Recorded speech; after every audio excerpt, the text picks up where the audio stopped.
Shalom anak-anak, selamat pagi. Ketemu lagi dengan Miss Nora hari ini. Miss Nora harapkan kamu dalam keadaan sehat dan tetap semangat meskipun kita masih belajarnya dari rumah, ya. Hari ini kita mau belajar tematik subtema yang keempat. Ada di halaman 125. Kita masih mau mempelajari seputar menyayangi hewan, ya, mau hewan peliharaan ataupun hewan liar. Nah, kita perhatikan yang halaman 125 yang ayo mengamati. Di sana ada 3 gambar jenis hewan, ya. Ada harimau, lalu ada kucing, lalu juga ada ayam. Nah, pertanyaannya adalah mana yang termasuk hewan liar dari ketiga gambar di atas? Mana? Iya, gambar harimau. Itu hewan liar, hewan liarnya adalah harimau, ya, dari ketiga gambar itu. Yang kedua, mana yang termasuk hewan peliharaan?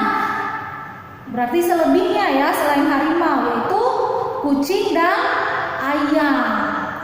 Dan yang ketiga, apa keuntungan manusia memelihara hewan peliharaan? Nah, ini sudah kita pelajari di subtema yang ketiga. Miss Nora harap kamu masih ingat, ya, apa manfaat atau keuntungan manusia memelihara hewan peliharaan. Ayo, masih ingat? Oke. Yang pertama itu bisa untuk hobi, ya. Yang kedua, manusia bisa memanfaatkan dagingnya, daging hewannya, ya kan?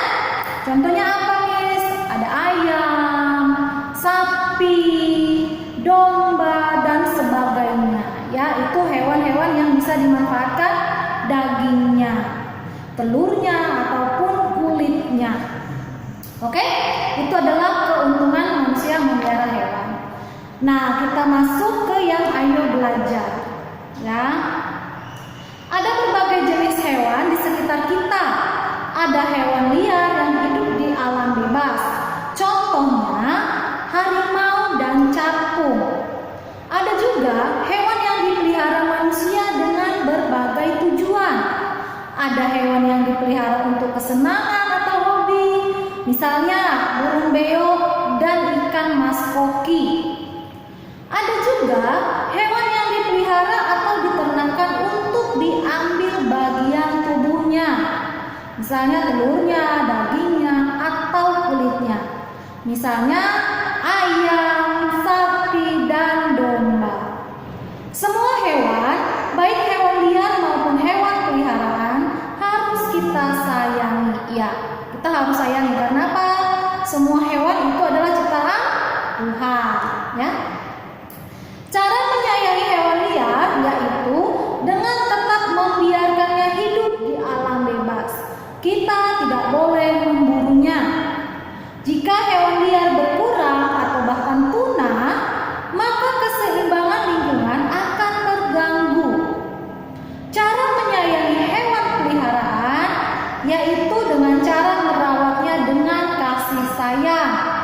Kita harus memberinya makan dan minum secara teratur.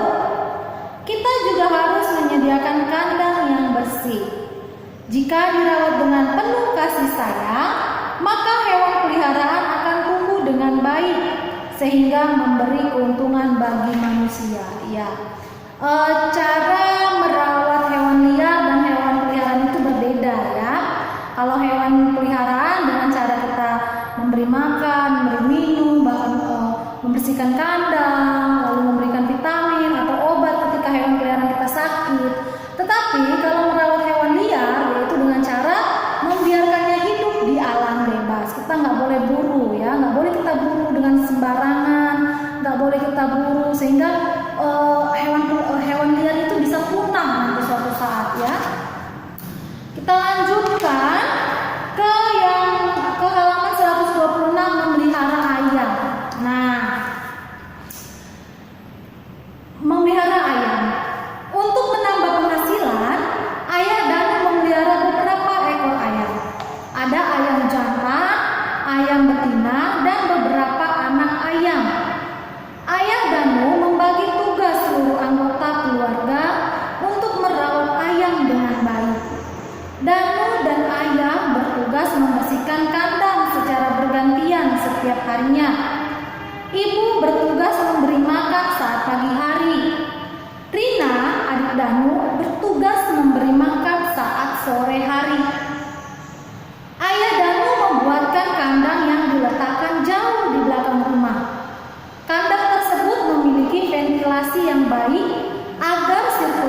Segala sesuatu yang dikerjakan dengan sama-sama atau bekerja sama, maka pekerjaan itu akan terasa lebih ringan dan lebih cepat selesainya ya.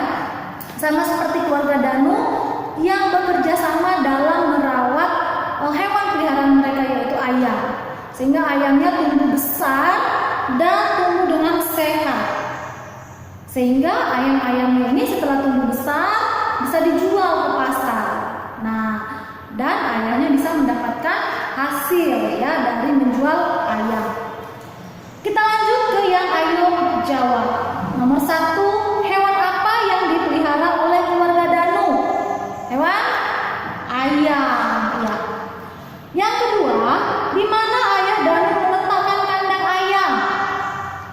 Di belakang rumah, jauh di belakang rumah ya. Yang ketiga, mengapa kandang ayam harus memiliki ventilasi? Ventilasi itu tahu kan? Lubang udara ya, atau seperti kayak jendelanya gitu. Kenapa harus memiliki ventilasi? Agar sirkulasi udara berjalan baik. Ya, nomor 3, agar sirkulasi udara berjalan baik. Tahu sirkulasi? Sirkulasi itu adalah pertukaran udara ya. Jadi udaranya bisa leluasa masuk ya. Yang keempat, apakah keluarga Danu memberi makan ayamnya secara teratur? Iya.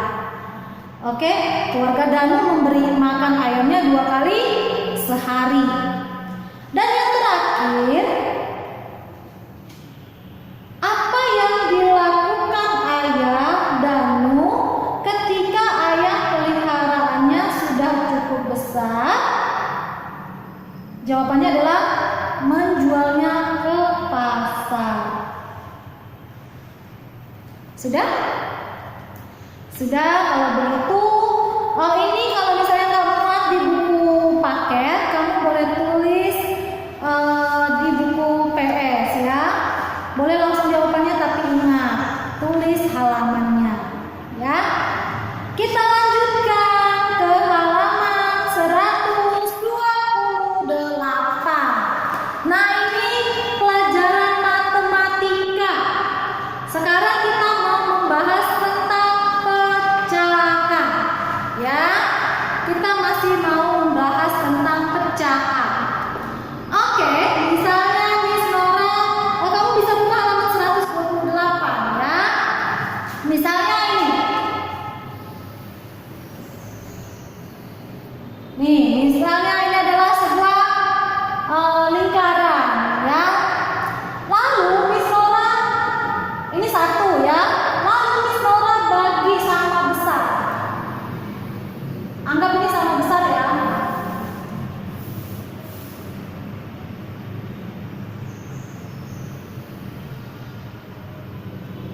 Nah, ini anggap sama besarnya ya. Oke? Nah, tadi 1, lalu Miss bagi 2. Lalu Miss arsir 1 di sini. Miss arsir atau boleh juga diwarnai ya. Maka ini dalam bentuk pecahan disebut 1/2. Ya, 1/2. Satunya dari mana Miss? Ini yang Miss arsir. 2-nya mana Miss? 2-nya yang ini. Ini 1, ini bagian yang kedua. Ya, jadi ini dalam bentuk pecahan disebut dengan 1/2 atau setengah. Kalau biasanya kita sebut itu bisa juga setengah ya. 1/2. Nah, 1 ini disebut juga dengan pembilang.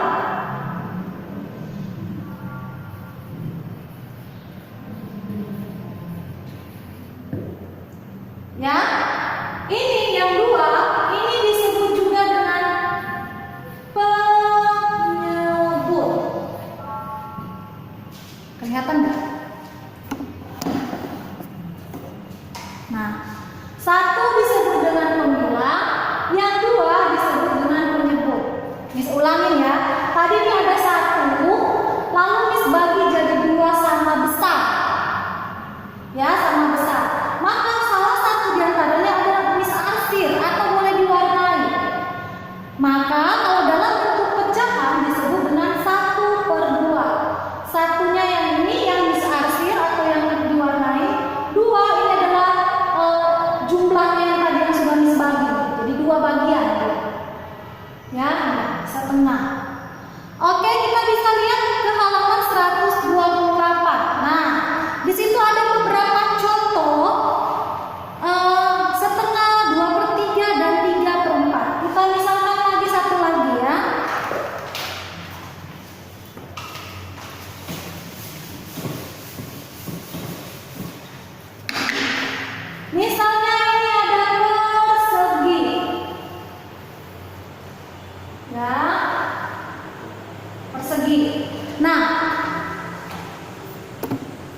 Tiganya dari mana? Tiganya ini yang bisa sendiri.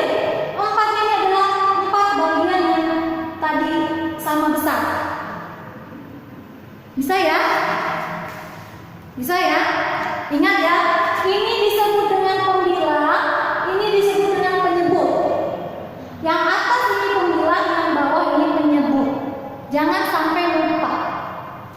Oke, jangan sampai ketukar. Ini nanti kamu bilang penyebut, ini kamu bilang pembilang. Salah ya. Ini pembilang, ini penyebut. Yang atas pembilang, yang bawah penyebut. Oke, kita lanjutkan ke yang ayo berlatih halaman 129. Nomor 1, berilah tanda centang pada gambar yang dibagi menjadi 2 bagian sama besar. Ya, di situ ada 4 gambar. Ya, ada gambar persegi yang A, segitiga siku-siku yang B, lingkaran yang C, dan layang-layang yang D. Nah, kita perhatikan satu-satu. Yang A, ini, yang A, kita lihat dia dibagi 2 sama besar. Berarti yang A ini kamu centang. Sudah? Lalu kita perhatikan lagi yang B, gambar segitiga siku-siku. Itu dibagi sama besar nggak? Enggak, ya beda dia, nggak sama besarnya. Yang C, yang gambar lingkaran, coba kita perhatikan. Ya, dia sama besarnya. Ya, yang di atas sama yang di bawah sama dibaginya ya. Jadi dia sama besar, centang. Yang D, yang gambar layang-layang, ya, itu juga sama besarnya. Jadi kamu centang. Oke, sudah. Kita lanjutkan ke nomor 2. Berilah tanda centang pada gambar yang dibagi menjadi 3 bagian sama besar. Nah, situ ada A, B, C, dan D. Coba perhatikan yang A. Itu gambar segitiga, sama nggak besarnya? Sama ya. Jadi kamu centang. Yang B, sama nggak besarnya? Sama juga, sama ya, sama itu besarnya. Yang C, gambar yang C itu juga sama besarnya. Nah, lihat gambar yang D. Gambar yang D sama nggak besarnya? Tidak, dia nggak sama besarnya. Ada yang satu lebih besar, ya. Oke, berarti dia tidak dicentang, dikosongin. Oke, kita lanjutkan ke halaman 130. Yang nomor 3. Berilah tanda centang pada gambar yang dibagi menjadi 4 bagian sama besar. Coba perhatikan di situ. Kira-kira samakah besarnya antara A, B, C, dan D? Mana yang sama besar? Yang A, coba lihat lingkarannya dibagi menjadi 4. Itu sama besar. Ya, jadi itu kamu centang. Yang B, coba perhatikan gambar yang B. Sama nggak besarnya? Tidak sama besarnya ya. Yang atas sama yang bawah, gambar yang B ini, ya. Yang atas nih, yang atas sama yang bawah sama besarnya. Tapi yang kanan, sisi kanan dan sisi kiri itu berbeda, ya. Jadi yang atas sama bawah sama besarnya. Yang kiri sama kanan itu sama besarnya, tapi berbeda dengan yang atas sama yang bawah. Jadi dia tidak sama besar, ya, berbeda. Oke, kita lanjutkan yang ke C. Nah, yang C udah pasti kelihatan ya, itu tidak sama besar, tidak sama besarnya. Yang D juga demikian, itu tidak sama besar. Jadi yang sama besar itu hanya gambar yang A. Ya, udah. Kita lanjutkan ke nomor 4. Nah, ini yang tadi seperti disampaikan seperti ini. Membuat nama pembilang dan nama penyebut. Nah, kita disuruh untuk melihat mana yang penyebut dan mana yang pembilang dan mana yang penyebut. Nomor 4, perhatikan itu ada pecahan 2/5. Tanda baris yang ini bacanya per. Ya, yang ini bacanya per. Jadi 3/4. Maka yang nomor 4 itu pecahan 2/5. Pembilangnya yang mana? Ya, pembilangnya 2. Penyebutnya 5. Ya. 3/6. Pembilangnya 3. Penyebutnya 6. 1/4. Pembilangnya 1. Penyebutnya 4. Yang pecahan 1/3, 4/7, dan 5/8 itu kamu isi sendiri. Ya, isi sendiri. Nah, nomor 5, tulislah pecahan untuk masing-masing pembilang dan penyebut berikut. Miss kasih contohnya 1, nanti selanjutnya kamu kerjakan sendiri, ya. Miss kasih contohnya. Nomor 5, yang A, pembilang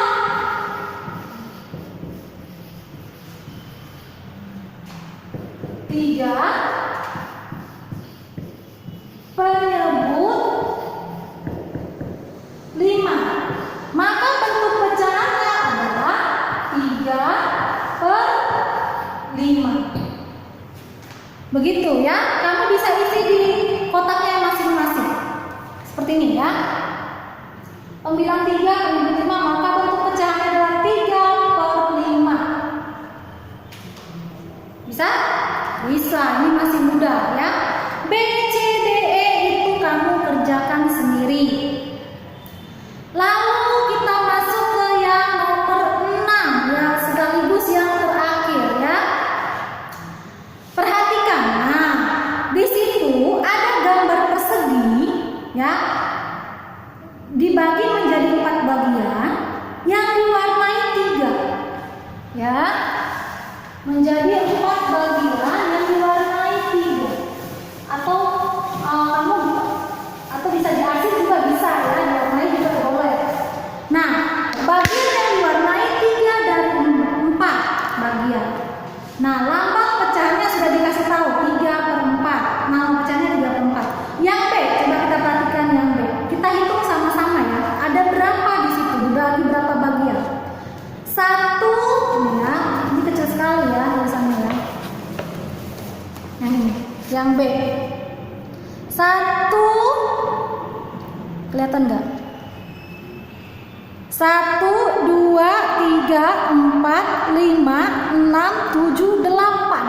Dia dibagi menjadi 8 bagian. Maka bagian yang diwarnai, dia ada tulisannya bagian yang diwarnai.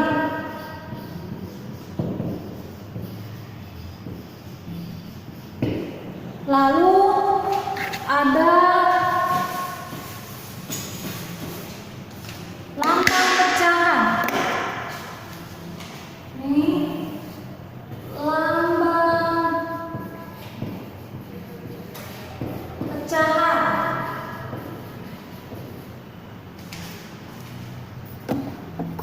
Lalu di sini ada nama pecahan.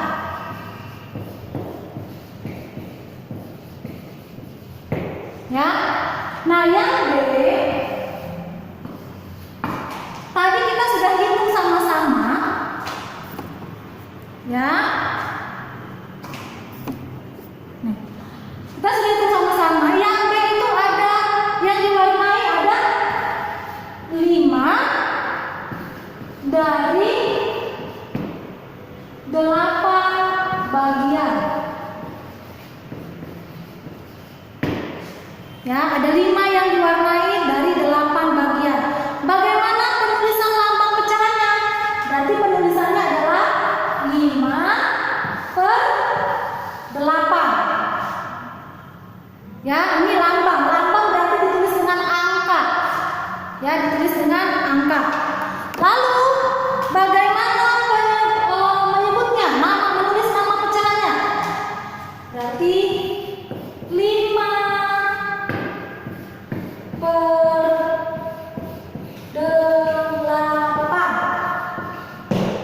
Ya, 5/8. Nama pecahannya